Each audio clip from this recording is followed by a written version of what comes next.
So this is a 3-volt peak-to-peak sine wave with 1.5 volt offset, and it's currently at 1 kilohertz, and the frequency read is 1,000 hertz on the terminal. If you decrease this to 500 hertz, it also reads 500 on the terminal. You can go down to 100, it still reads it. 20, 1, back up to 10. Now this is the 0.5 volt peak to peak with a 0.5 volt offset, and right now it's currently at 1,000 hertz, and it's reading 1,000 hertz on the terminal. If we decrease this 500 hertz, we see that it reads 500 hertz,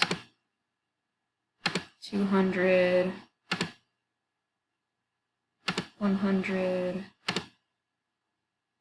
1, and then back up to 10.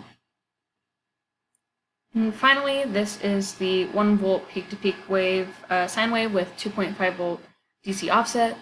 We can see it's at 1 kilohertz, and it reads 1,000 hertz. Down to 500, still reads 500. 100. Down to 1. Back up to 5. To 100.